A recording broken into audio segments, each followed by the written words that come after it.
장마철이 오면 우리 집은 무릎까지 물이 차올랐고 어머니는 솥단지를 머리에 이고 나를 다리 위로 밀어 올리셨습니다. 콘크리트 천장 아래 해가 지지 않는 곳, 사람 손만한 쥐들이 밥상을 가로지르던 곳, 그곳이 바로 청계천 복계천 다리 밑 우리 집이었습니다. 낮에도 촛불을 켜야 했던 그 어둠 속에서 어머니는 남의 집 빨래를 하셨고 아버지는 막걸리에 취해 돌아오셨습니다. 1977년 청계천이 복개되면서 우리는 봉천동으로 쫓겨났지만 그 냄새는 평생 지워지지 않았습니다. 지금은 맑은 물이 흐르는 청계천이지만 그 시절 우리에게는 지옥이었습니다. 이끼와 곰팡이가 벽에 꽃처럼 피어나던 그 축축한 집이 위쪽 동네에서 흘러내린 오물 냄새가 옷에 배어 학교에서 놀림받던 그 수치심이 촛불 하나 켜놓고 신문지 위에 글자 연습하던 그 간절함이 70이 넘은 지금도 비만 오면 가슴을 후벼 팝니다. 오늘 여러분께 고백합니다. 화려한 서울의 그늘에 자리 잡고 있었던 청계천 개미굴 사람들의 이야기를 말입니다. 청계천 굴다리 아래는 정오가 되어도 햇빛 한 줌 들어오지 않았습니다. 복개천 공사가 한창이던 1970년 어느 날 우리 가족은 그곳으로 들어갔습니다. 콘크리트 천장 위로는 자동차가 굴러가는 굉음이 하루 종일 천둥처럼 울렸고 우리는 그 진동을 자장가 삼아 잠들었습니다. 집이라고 부르기도 민망한 그곳은 다리 아래 콘크리트 기둥 사이에 판자를 대고 비닐을 덮어 만든 공간이었습니다. 천장 높이는 어른 키보다 조금 높은 정도였습니다. 허리를 굽히지 않으면 머리를 부딪히기 일쑤였습니다. 바닥은 늘 축축하게 젖어 있었습니다. 아무리 신문지를 깔아도 습기를 막을 수 없었습니다. 벽면에는 이끼와 곰팡이가 꽃처럼 피어 있었습니다. 손으로 만지면 미끈거리는 느낌이 손에 묻었습니다. 그곳은 집이라기보다 습기 찬 무덤에 더 가까웠습니다. 아침에 눈을 뜨면 가장 먼저 느껴지는 것은 어둠이었습니다. 시계를 볼 수 없어서 밖에 나가봐야 지금이 아침인지 저녁인지 알 수 있었습니다. 낮과 밤의 구분이 없는 곳에서 우리는 시간 감각을 잃어갔습니다. 어머니는 낮에도 양초를 켜고 밥을 지으셨습니다. 석유골로에 불을 붙이면 매캐한 연기가 콘크리트 천장에 부딪혀 다시 내려왔습니다. 환기가 되지 않아 연기가 그대로 방 안에 갇혔습니다. 우리는 그 연기를 마시며 기침을 했습니다. 어머니는 헝겊으로 입을 막고 밥을 지으셨습니다. 밥 냄새보다 연기 냄새가 더 강했습니다. 그래도 따뜻한 밥 한 공기는 그 어둠 속에서 유일한 위안이었습니다. 빨래를 널 곳도 없었습니다. 판자 벽에 줄을 매달아 젖은 옷을 걸어두었지만 마를 리가 없었습니다. 축축한 옷을 입고 학교에 가면 몸에서 곰팡이 냄새가 났습니다. 아이들이 코를 막으며 멀리 피했습니다. 선생님도 창문을 여시며 환기를 시키셨습니다. 나는 그때마다 고개를 숙였습니다. 내 잘못이 아닌데도 미안했습니다. 개미굴에서 산다는 것 자체가 죄인 것 같았습니다. 저녁이 되면 더 어두워졌습니다. 촛불 하나로 온 가족이 저녁을 먹었습니다. 촛불 그림자가 벽에 일렁이며 춤을 췄습니다. 그 그림자가 마치 유령 같았습니다. 하지만 우리보다 더 무서운 존재가 그곳에 살고 있었습니다. 그 시절 우리 집에서 가장 흔한 손님은 사람 손만한 쥐들이었습니다. 복개천 아래는 쥐들의 천국이었습니다. 어둡고 축축한 환경이 쥐들에게는 최적의 서식지였던 것입니다. 녀석들은 사람을 무서워하지도 않았습니다. 밥솥 근처를 유유히 지나가고 밤이면 잠든 우리 발가락을 갉아먹기도 했습니다. 처음 쥐를 본 날을 잊을 수 없습니다. 저녁 밥상을 받으려고 앉았는데 밥그릇 옆으로 커다란 쥐가 지나갔습니다. 나는 비명을 질렀습니다. 하지만 쥐는 놀라지도 않고 천천히 걸어갔습니다. 어머니는 빗자루를 들어 쫓으셨지만 소용없었습니다. 쥐는 판자 틈새로 사라졌다가 다시 나타났습니다. 결국 우리는 쥐와 함께 밥을 먹어야 했습니다. 밥그릇을 손에 들고 먹었습니다. 바닥에 내려놓으면 쥐가 달려들었기 때문입니다. 쌀 한 톨이라도 떨어지면 순식간에 쥐들이 모여들었습니다. 어머니는 쌀독을 높은 곳에 올려두셨습니다. 하지만 쥐들은 기어 올라가서 쌀독 뚜껑을 열었습니다. 아침에 일어나 보면 쌀이 반쯤 줄어 있었습니다. 어머니는 쥐약을 살 돈이 아까워 밤마다 몽둥이를 들고 불침번을 서셨습니다. 잠을 자다가도 쥐소리가 나면 벌떡 일어나셨습니다. 몽둥이로 바닥을 두들기며 쥐를 쫓으셨습니다. 하지만 쥐는 끝이 없었습니다. 한 마리를 쫓으면 다른 마리가 나타났습니다. 그 어둠 속에서 번득이던 쥐들의 눈빛과 어머니의 거친 숨소리가 지금도 생생합니다. 어느 날 밤 동생이 자다가 비명을 질렀습니다. 쥐가 동생 발가락을 물었던 것입니다. 피가 났습니다. 어머니는 헝겊으로 발을 동여매고 동생을 달래셨습니다. 다음 날부터 우리는 자면서도 양말을 신었습니다. 두꺼운 양말을 신고 이불을 머리까지 덮었습니다.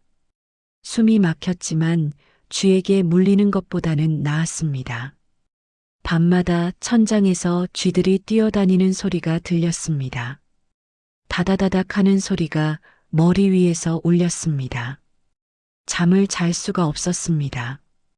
귀를 막아도 그 소리는 들렸습니다. 나는 이불 속에서 울었습니다. 언제까지 이렇게 살아야 하나 생각했습니다. 쥐보다 더 지독한 것이 우리를 괴롭혔습니다. 다리 아래는 도시의 하수구와 다름없었습니다. 복개천 공사가 진행되면서 청계천의 오물들이 그대로 콘크리트 아래로 흘러갔습니다. 위쪽 동네에서 버린 온갖 쓰레기와 오물들이 우리 집 발밑으로 흘러갔습니다. 여름이면 그 썩는 냄새가 코를 찔렀습니다. 온몸에 그 냄새가 배어들었습니다. 아무리 씻어도 지워지지 않았습니다. 우리 집 바로 옆으로 시궁창 같은 물길이 흘렀습니다. 검은색 물이 철썩거리며 흘렀습니다. 그 물에서는 썩은 음식물 냄새와 똥 냄새가 섞여 났습니다. 코를 막아도 입으로 그 냄새가 들어왔습니다. 밥을 먹다가도 구역질이 났습니다.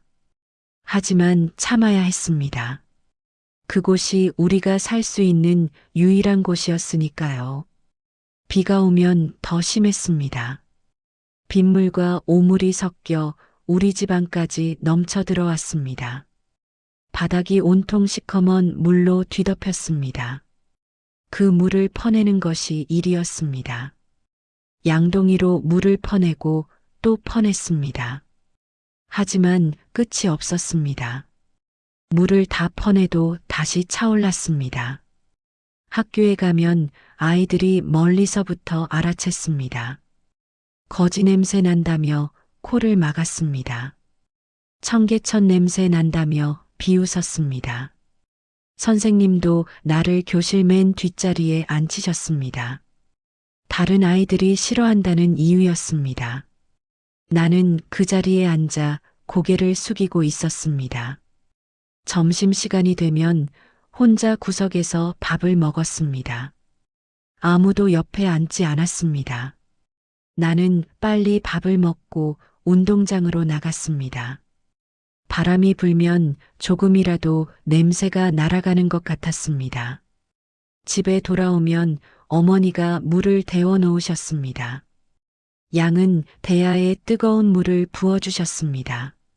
나는 그 물로 몸을 씻었습니다. 때밀이 수건으로 온몸을 박박 문질렀습니다. 피부가 빨개지도록 문질렀습니다. 하지만 냄새는 지워지지 않았습니다. 그 냄새는 피부 속 깊이 배어 있었습니다. 가슴 속 깊이 밴 그 가난의 냄새는 지워지지 않았습니다. 그 지독한 냄새 속에서도 어머니는 포기하지 않으셨습니다.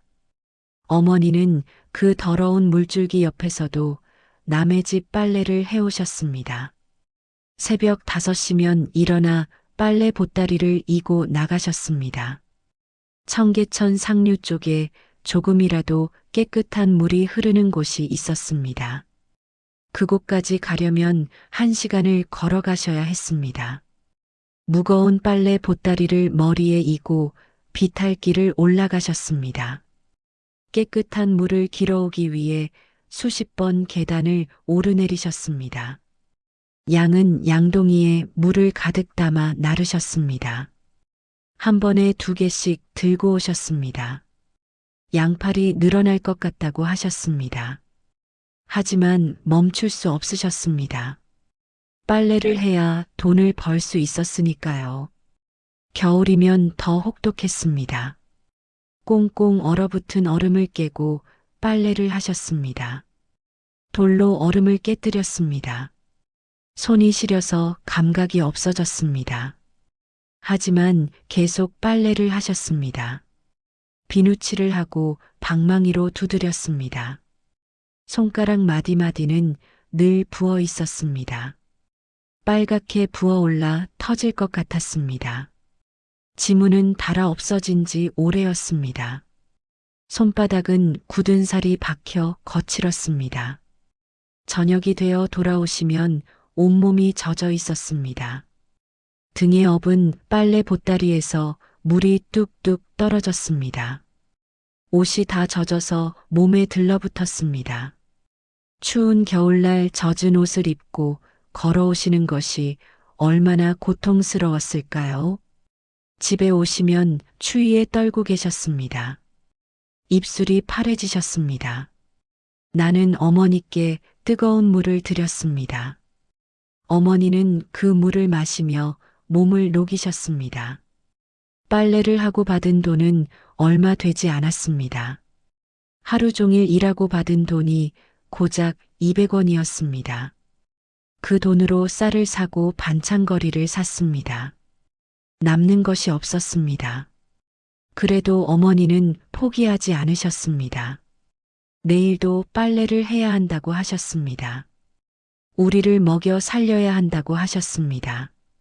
그 젖은 등으로 우리를 업어 키우셨던 어머니의 체온만이 그 굴다리 밑에서 유일하게 따뜻한 것이었습니다. 어머니가 빨래를 하는 동안 아버지는 다른 전쟁을 치르고 계셨습니다. 아버지는 매일 새벽 4시 개미굴을 기어 나와 평화시장 앞 인력시장으로 향하셨습니다. 아직 어둠이 깔린 시간이었지만 인력시장에는 벌써 사람들이 모여 있었습니다. 일거리를 찾는 남자들이 빼곡하게 서 있었습니다. 아버지도 그 속에 섞이셨습니다. 기술도 없고 글도 몰랐던 아버지가 할 수 있는 일은 오직 몸으로 때우는 일뿐이었습니다. 지게를 지고 짐을 나르거나 공사판에서 흙탕물을 뒤집어 쓰는 일이었습니다. 일감을 구하려는 사람은 많았지만 일거리는 적었습니다. 일거리를 가진 사람이 나타나면 모두들 손을 번쩍 들었습니다. 나도 할 수 있습니다. 나를 뽑아주십시오 하며 소리쳤습니다. 아버지도 손을 드셨습니다. 하지만 아버지는 나이가 많았습니다. 일감을 주는 사람들은 젊고 힘센 사람을 뽑았습니다. 아버지는 번번이 떨어지셨습니다.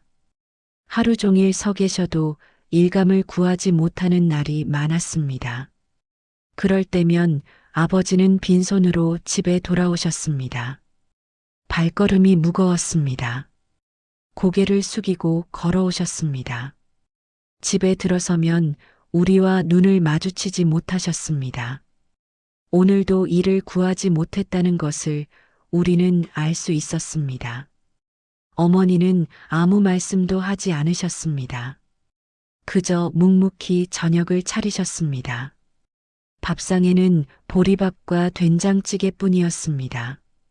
우리는 말없이 밥을 먹었습니다. 아버지는 숟가락을 들지 못하셨습니다. 한참을 앉아 계시다가 밥 한 숟가락 드시고는 자리에서 일어나셨습니다. 방구석에 앉아 담배를 피우셨습니다. 매캐한 연기가 방 안에 퍼졌습니다. 운이 좋아 일감을 구하는 날도 있었습니다. 그럴 때 아버지는 온종일 지게를 지고 짐을 나르셨습니다. 무거운 쌀가마니를 등에 지고 계단을 올라가셨습니다. 허리가 휘어질 것 같았습니다. 땀이 비 오듯 쏟아졌습니다. 공사판에서 일할 때는 온몸이 흙탕물 투성이가 되었습니다. 저녁이면 막걸리 한 사발에 취해 들어오셨습니다. 술 냄새가 진동했습니다. 비틀거리며 집에 들어오셨습니다. 그리고는 방바닥에 그대로 쓰러지셨습니다. 아버지의 어깨 위에는 청계천의 모든 어둠이 내려앉아 있었습니다. 가장으로서의 무게가 아버지를 짓누르고 있었습니다.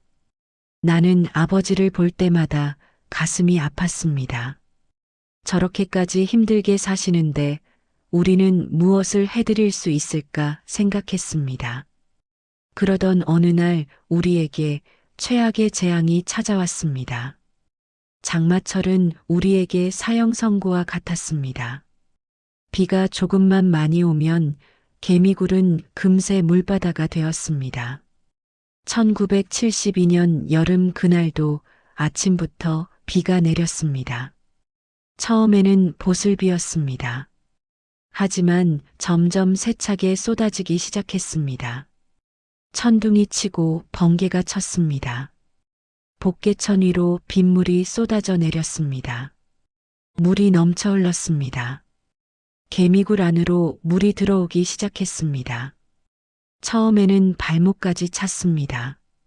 어머니는 황급히 짐을 챙기기 시작하셨습니다. 쌀독을 들어 올리셨습니다.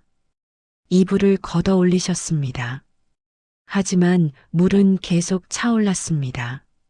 무릎까지 차올랐습니다. 흙탕물이 우리 집 안을 뒤덮었습니다. 물살이 세차게 흘렀습니다. 서 있기도 힘들었습니다. 어머니는 솥단지를 머리에 이셨습니다. 그리고 나와 동생을 밀어 올리셨습니다. 다리 위로 올라가라고 하셨습니다. 나는 동생 손을 잡고 계단을 올라갔습니다. 다리 위로 올라가니 빗속에서 많은 사람들이 서 있었습니다. 모두 개미굴에 살던 사람들이었습니다. 모두들 젖은 몸으로 떨고 있었습니다. 나는 다시 아래를 내려다보았습니다. 어머니와 아버지가 물속에서 짐을 건지고 계셨습니다. 애써 모은 살림살이가 물에 떠내려가고 있었습니다. 냄비가 떠내려갔습니다. 이불이 물에 잠겼습니다. 쌀이 물에 씻겨 내려갔습니다.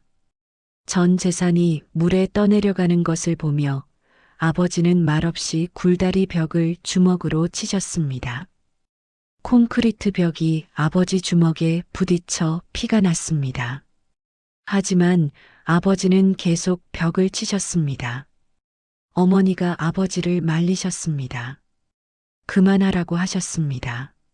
물건은 다시 구하면 되니까 우리라도 살아야 한다고 하셨습니다. 그날 아버지가 흘리신 눈물은 빗물에 섞여 아무도 보지 못했습니다.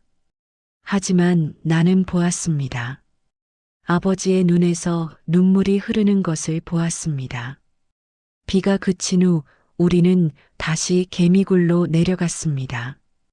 온통 진흙투성이었습니다. 물은 빠졌지만 흙탕물 자국이 남아 있었습니다. 우리는 그것을 치우기 시작했습니다. 양동이로 물을 퍼냈습니다. 걸레로 바닥을 닦았습니다. 며칠이 걸렸습니다.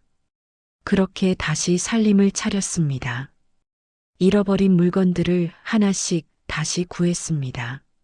하지만 마음의 상처는 쉽게 아물지 않았습니다. 그 절망 속에서도 어머니는 하나만은 포기하지 않으셨습니다.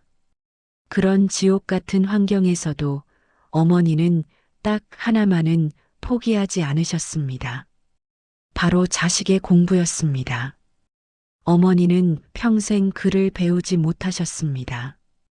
까막눈으로 사셨습니다. 그래서 더욱 우리만큼은 글을 배워야 한다고 하셨습니다. 아무리 배가 고파도 학교는 보내셨습니다. 아무리 돈이 없어도 공책과 연필은 사주셨습니다. 육성회비를 내지 못해 선생님께 혼날 때가 있었습니다. 그럴 때마다 어머니는 학교로 달려가셨습니다. 선생님께 머리를 숙이고 사정하셨습니다. 조금만 기다려달라고 하셨습니다. 곧 돈을 마련해서 내겠다고 하셨습니다. 그리고는 더 많은 빨래를 하러 나가셨습니다. 밤늦게까지 일하셨습니다. 어머니가 그렇게 번 돈으로 육성회비를 냈습니다. 나는 그것을 알고 있었습니다. 그래서 더 열심히 공부했습니다. 촛불 하나 켜놓고 신문지 위에 글자 연습을 했습니다. 어둠 속에서 책을 읽었습니다. 눈이 침침했지만 참았습니다. 어머니가 내 옆에 앉아 계셨습니다. 글을 읽지는 못하셨지만 내가 공부하는 모습을 지켜보고 계셨습니다. 가끔 물으셨습니다.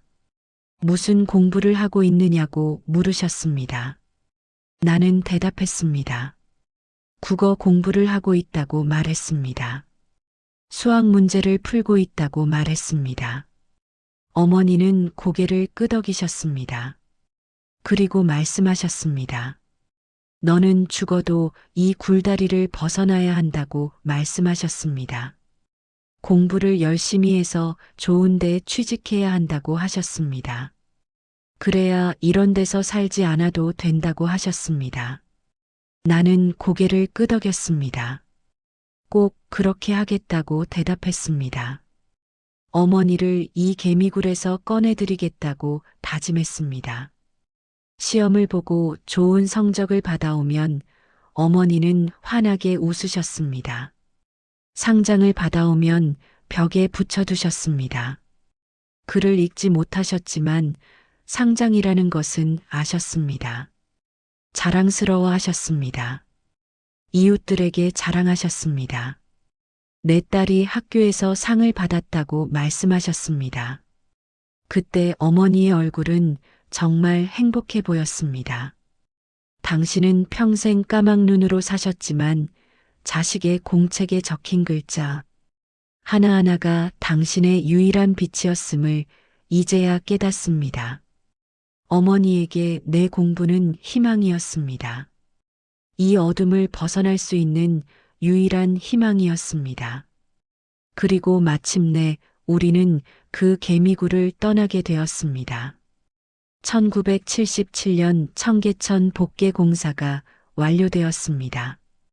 우리는 개미굴에서 쫓겨났습니다. 시에서 철거 통보가 나왔습니다. 다리 아래는 더 이상 사람이 살 수 없는 곳이 되었습니다. 우리는 봉천동으로 이사를 갔습니다. 달동네 산꼭대기에 작은 단칸방을 얻었습니다. 비좁았지만 그래도 햇빛이 들어왔습니다.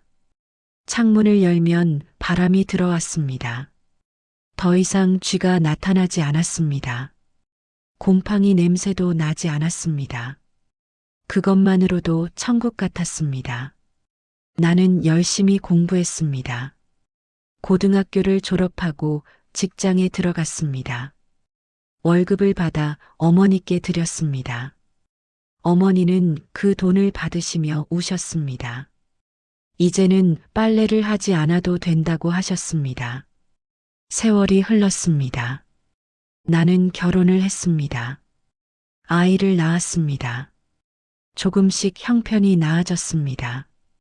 아파트를 샀습니다. 어머니와 아버지를 모셨습니다. 어머니는 아파트에서 사시면서도 여전히 검소하셨습니다.